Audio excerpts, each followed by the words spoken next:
शांति शांति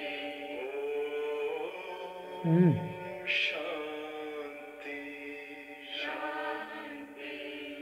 अंतर मन में ज्योति जगा लो, होगा दूर अंधेरा।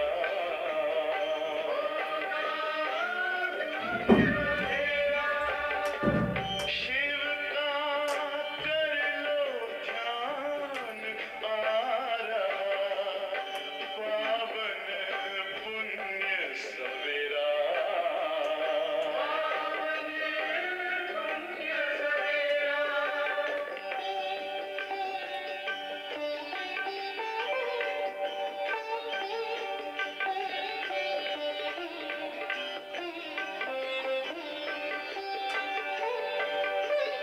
तुम हो कौन, कहाँ से आए, अपने आप को जानो। राजयोग के द्वारा अपना परम पिता पहचानो। इसी राजपथ पर चलकर तुम पालो अपना बसेरा।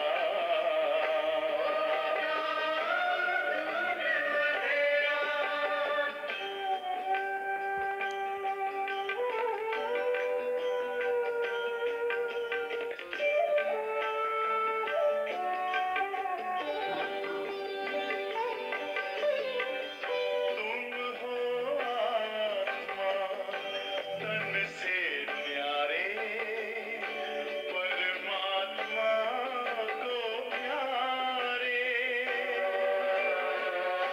दिव्य गुणों को धारण करके योगी बनो दुलारे। ज्योति बिंदु ही तोड़ेगा ये माया मोह का घेरा।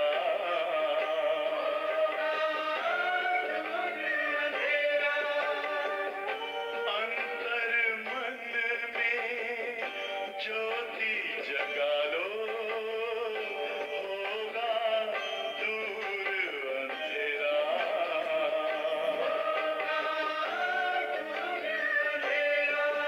ओम शांति, ओम शांति,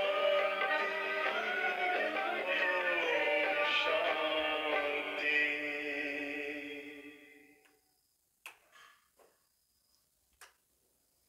मेरे परम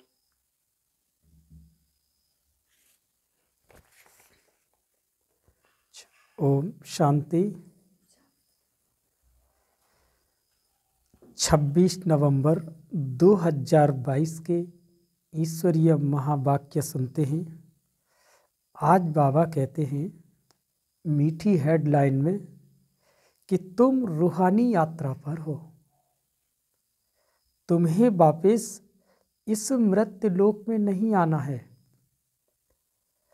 तुम्हारा उद्देश्य है कि मनुष्य से देवता बनना और बनाना।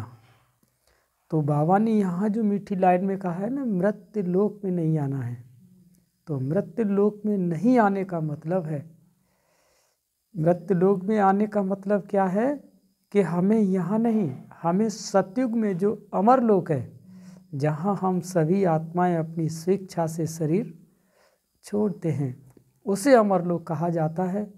और जहाँ पर जो रोते हैं मरने के लिए, जिन्हें दुख होता है, जिन्हें खुशी नहीं होती, उसे मृत्यु लोक कहा जाता है।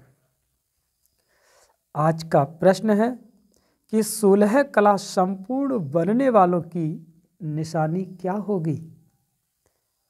तो बाबा आंसर देते हैं कि वो अपनी झोली ज्ञान रत्नों से अच्छी तरह से भरकर दूसरों की भी भरेंगे।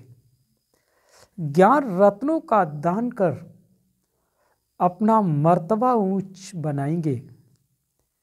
दूसरा पॉइंट है, वो पक्के महावीर होंगे, उन्हें माया जरा भी हिला नहीं सकते। वो अखंड अचल शुरू से अंत तक चलते रहेंगे। और दूसरा प्रश्न है कि पापों से मुक्त हो पुण्यात्मा बनने की युक्ति क्या है? यानी पापों से मुक्त हो पुण्यात्मा बनने की युक्ति क्या है?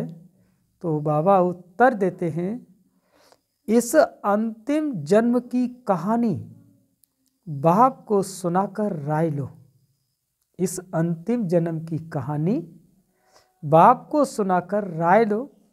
साथ साथ बाप को याद करते ज्ञान रत्नों का दान करते रहो तो पुण्यात्मा बन जाएंगे।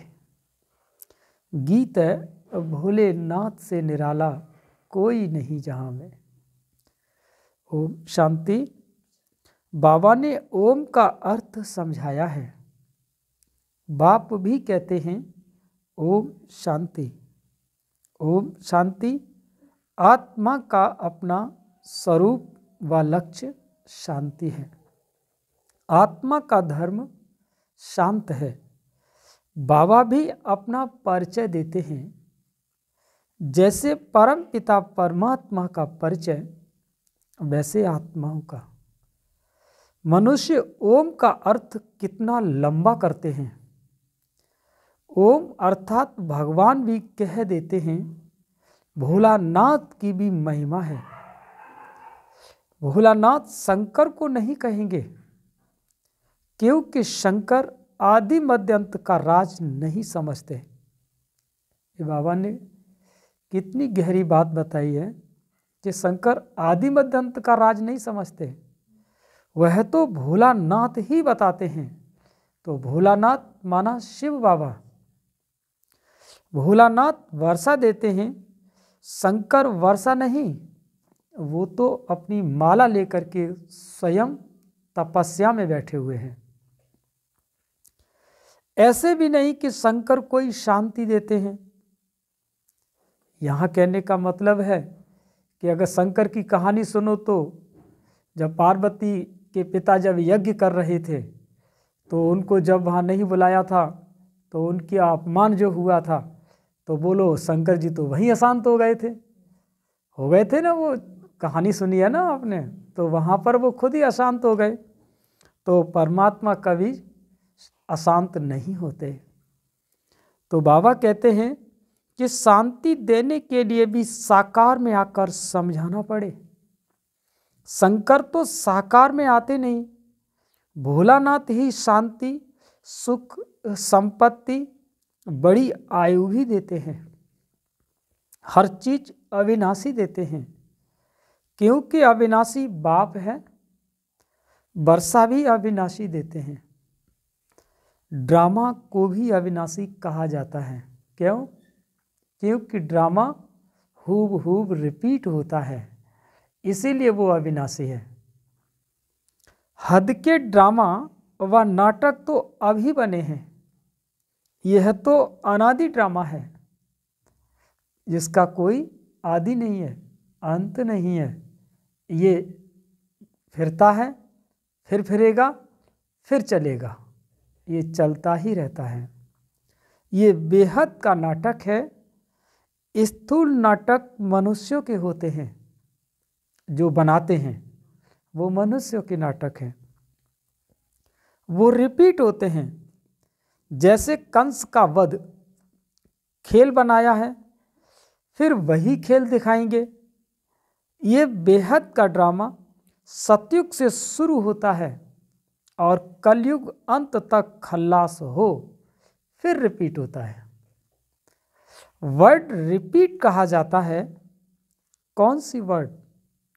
बरोबर सतयुगी वर्ड जो भी अब वह रिपीट होनी है। आधा कल्प के बाद पुरानी वर्ड की हिस्ट्री ज्योग्राफी रिपीट होती है। नई को दिन और पुरानी को रात कहा जाता है। यह सब बातें बाप समझाते हैं। वो है ज्ञान का सागर है। शुरू से लेकर अंत तक ज्ञान लेना है, पढ़ना है। वह पढ़ाई 15-20 वर्ष तक चलती है। ये बड़ा भारी इम्तहान है कि इनका उद्देश्य है मनुष्य से देवता बनाना। ये जीवन भर चलती है। जो भी सिर पर पाप है उनका जलाना है, उनको जलाना है।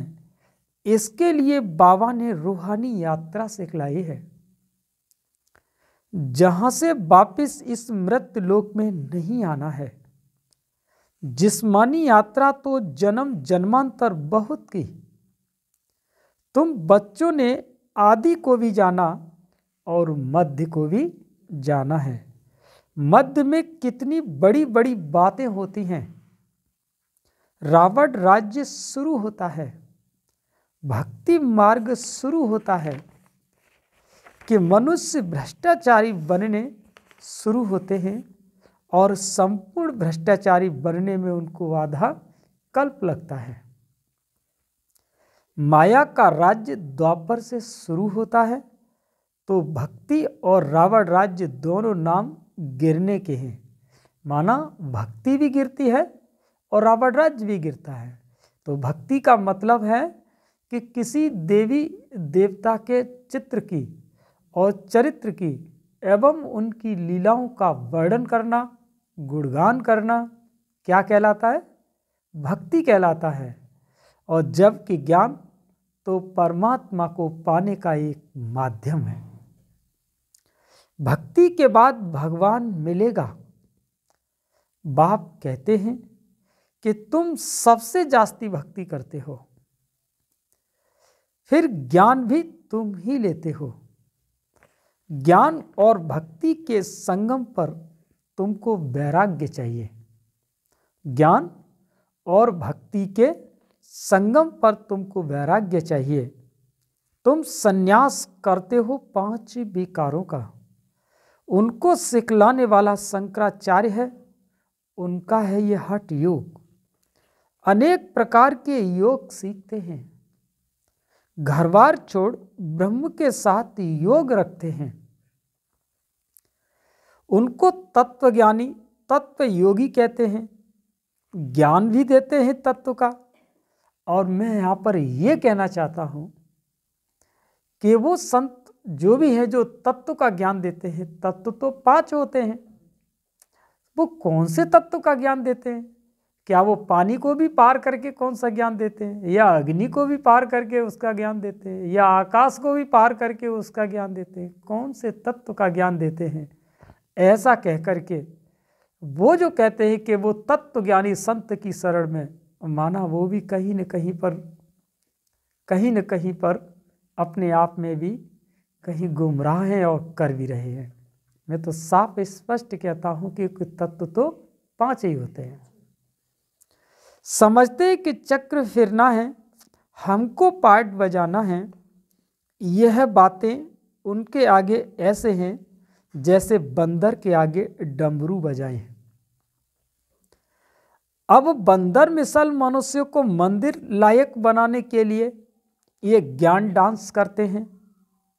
ज्ञान डांस को उन्होंने डमरू नाम रख दिया है और कहते हैं कि राम ने बंदर सेना ली।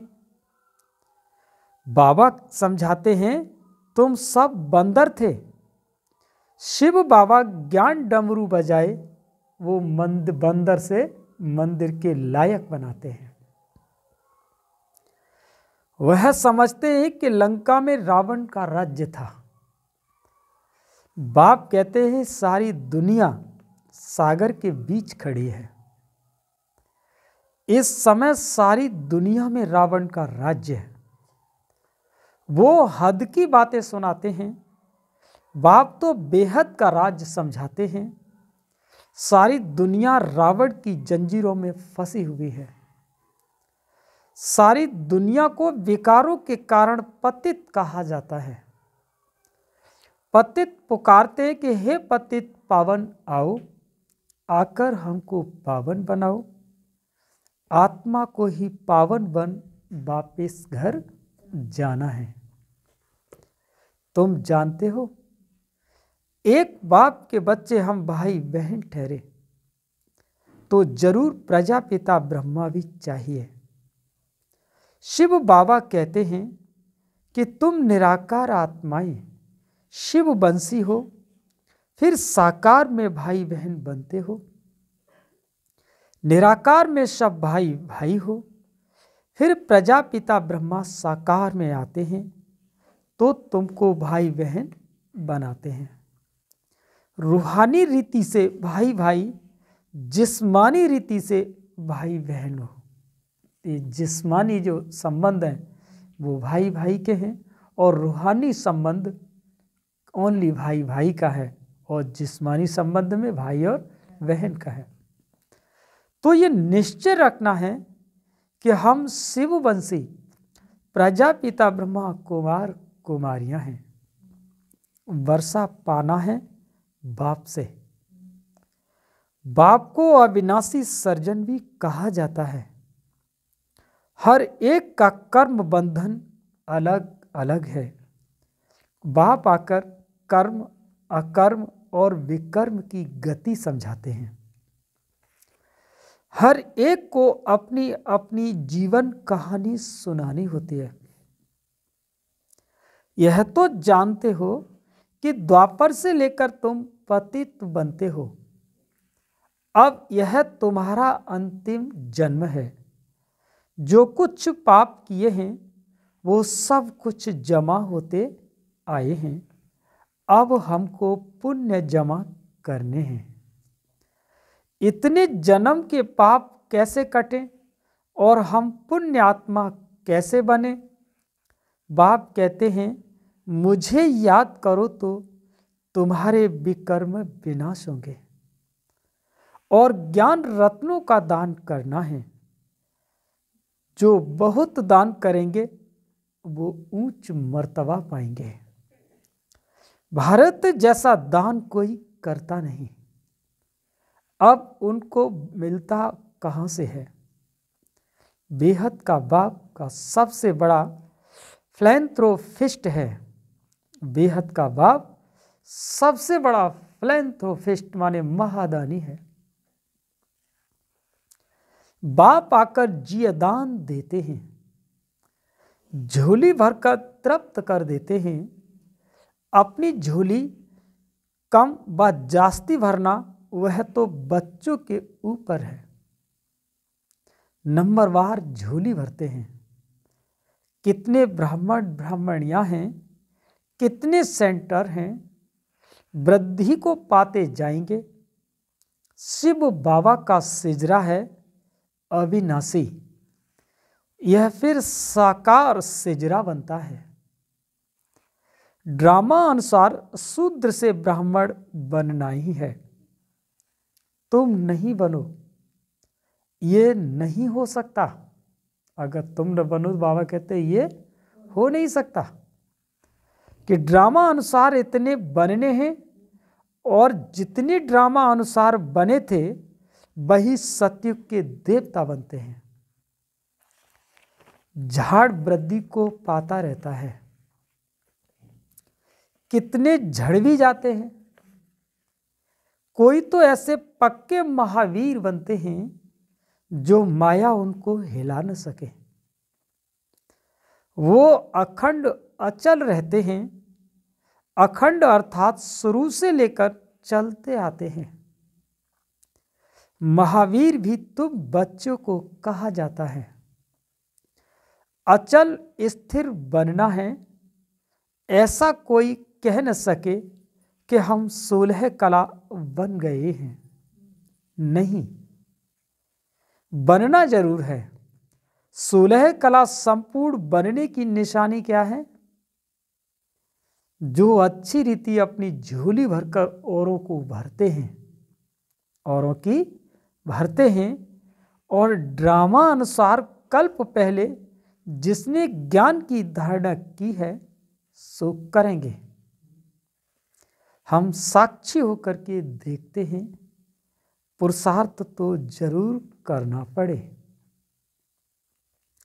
पुरुषार्थ के बगैर प्रारब्ध नहीं मिल सकती। वो सब मनुष्य के द्वारा पुरुषार्थ करते हैं। शास्त्र भी मनुष्यों ने बनाए हैं। अब तुमको परम पिता परमात्मा की श्रीमत मिलती है। ऊंचे ते ऊंचा है भगवान, ऊंचे ते ऊंचा उनका ठाव है। बाप आया है सुख धाम और शांति धाम का मालिक बनाने। सबको शांति धाम ले जाते हैं। कितना बड़ा बेहद का पंडा है, वह एक है। बाकी जिस्मानी यात्रा पर ले जाने वाले तो अनेक पंडे हैं जो गुरु गुसाई मंत्र इत्यादि देते हैं। कुंभ के मेले पर ढेर पंडे होते हैं। ये सच्चा कुंभ का मेला है, परंतु पंडा एक ही है। तुम हो पांडव सेना। उन्होंने तो 5 पांडव दिखाए। वास्तव में गायन इनका है। यह है शक्ति सेना। वंदे मातरम। मुख्य है भारत। यह सबका माता पिता है। सबको पावन बनाते हैं। श्री कृष्ण को तो सब नहीं मानते। श्री कृष्ण का नाम गीता में डालने के कारण भारत को इतना ऊंच तीर्थ समझते नहीं हैं। बाप कहते हैं गीता पढ़ते पढ़ते मनुष्यों की क्या हालत हो गई है। बाप तो सबको वर्षा देते हैं। ज्ञान तो अथाह है। सागर को स्याही बनाओ तो भी बेअंत अंत नहीं पाया जाता। गीता में शिव बाबा के बदले श्री कृष्ण का नाम डाल दिया है। अब तुमको अंधों की लाठी बनना है। बाप का परिचय देना है कि ऊंचे ते ऊंचा कौन है। परम पिता परमात्मा। वर्षा किससे मिलेगा? उनसे। कल्प पहले भी ब्रह्मा द्वारा वर्षा लिया था। स्थापना हुई थी। वर्णों को जरूर फिरना है। तुम शूद्र से ब्राह्मण बनते हो और ब्राह्मणों द्वारा यज्ञ रचा जाता है। तुम हो सच्चे ब्राह्मण और वो है झूठे ब्राह्मण। भगवान वाच, मैं तुम बच्चों को राजयोग सिखलाता हूं। यहां तुमको भगवान पढ़ाते हैं, वहां मनुष्य को पढ़ाते हैं। सबको पहले बाप का परिचय देना है। परम पिता परमात्मा से आपका संबंध क्या है? कितना भी समझाओ फिर भी कह देते हैं कि परमात्मा सर्वव्यापी है। पत्थर बुद्धि हैं। अरे हम संबंध पूछते हैं कि सर्वव्यापी का संबंध होता है क्या? प्रदर्शनी करते जाओ तो वृद्धि होती जाएगी। तुमको बहुत वोट्स मिलती जाएंगी। बाबा लिखते रहते हैं धर्म के नेताओं आदि को निमंत्रण देना है, फिर पहरा भी पूरा रखना है। अगर तुमने ये 2-3 बातें सिद्ध कर दी तो उन सब का धंधा ही ठंडा हो जाएगा। तो बच्चों को सर्विस जोर शोर से बढ़ानी है। बहुत समझते भी हैं, परंतु बाहर निकले और खल्लास। सृष्टि चक्र को समझ ले वह मुश्किल है। ऐसे जो सही कर जाते हैं उनको फिर चिट्ठी लिखनी चाहिए कि तुम फॉर्म भरकर फिर सो गए क्यों। मेहनत चाहिए, परंतु ड्रामा अनुसार जो बच्चों ने मेहनत की है वो ठीक है। ड्रामा में जो था सो रिपीट हुआ। जितनी सर्विस बढ़नी थी उतने ब्राह्मण बढ़ने थे, जितने उतने बने हैं। वृद्धि होती जाएगी। कोई सेकंड में बाप को पहचानेंगे, कोई 7 दिन में, कोई 1 मास में, तो कोई चलते चलते ठंडे हो पड़ते हैं, फिर संजीवनी बूटी से खड़े हो जाते हैं। बच्चे जानते हैं कि हम श्रीमत पर भारत को स्वर्ग बनाने के रेस्पॉन्सिबल बने हुए हैं। श्रीमत से स्वर्गवासी बनाना है, ये खेल है। अब तुम शिवालय में चलते हो, पहले तुम स्वर्गवासी थे, फिर इतने जन्मों के बाद रावण ने नरकवासी बनाना शुरू किया। अब पूरे नरकवासी कंगाल बन गए हो। बाबा कहते हैं तुम बच्चे स्वदर्शन चक्रधारी बनते हो, रावण का सिर काटते हो, रावण दुश्मन पर जीत पाते हो। रावण फॉरेनर्स है, हमारा राम राज्य था। अब सारी दुनिया ने रावण से हराया है, अब सारी दुनिया ने रावण से हराया है। ये शोक वाटिका है, अशोक वाटिका सतयुग है। यहाँ अशोका होटल नाम रखा है, जैसे सन्यासियों ने शिव नाम रखा है। शिव और विष्णु की माला मशहूर है, ब्राह्मणों की माला बन न सके, यह है रुद्र माला। विष्णु की माला प्रवृत्ति मार्ग की है, और मनुष्य कहेंगे कि इन जैसा पावन बनाओ। एम ऑब्जेक्ट सामने खड़ा है, तुम श्याम से सुंदर बन रहे हो, पुरानी दुनिया को लात मारते हो। श्री कृष्ण की आत्मा गोरी थी, इसीलिए स्वर्ग का गोला उनके हाथ में दे दिया है। कृष्ण नारायण शिव सबको काला बना दिया है। जो शिव परमात्मा सर्व का रचयिता है, उसे भी जानते नहीं। अच्छा, मीठे मीठे सिकी लदे बच्चों प्रति माता पिता बाप दादा का याद प्यार और गुड मॉर्निंग। रूहानी बाप की रूहानी बच्चों को नमस्ते। हम सभी रूहानी बच्चों की रूहानी माता पिता बाप दादा को याद प्यार गुड मॉर्निंग, नमस्ते नमस्ते। अब सुनते हैं धारणा के लिए मुख्य सार। पहला पॉइंट कि बाप समान मनुष्य आत्माओं को जियदान देना है। बेहद के बाप से दान लेकर दूसरों को देना है। महादानी जरूर बनना है। दूसरा पॉइंट, स्वदर्शन चक्रधारी बन रावण का सिर काटना है। बेहद का बैरागी बन विकारों का संन्यास करना है। आज का वरदान है कि संगम युग पर सदा प्रत्यक्ष व ताजा फल खाने वाले शक्तिशाली व तंदुरुस्त भव। संगम युग पर सदा प्रत्यक्ष व ताजा फल खाने वाले शक्तिशाली व तंदुरुस्त भव। संगम युग की विशेषता है जो एक की पदम गुणा प्राप्ति होती है और प्रत्यक्ष फल भी मिलता है।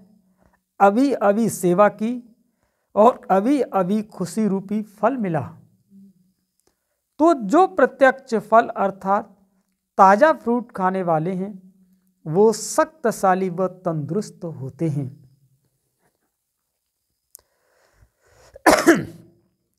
कोई कमजोरी उनके पास आ नहीं सकती।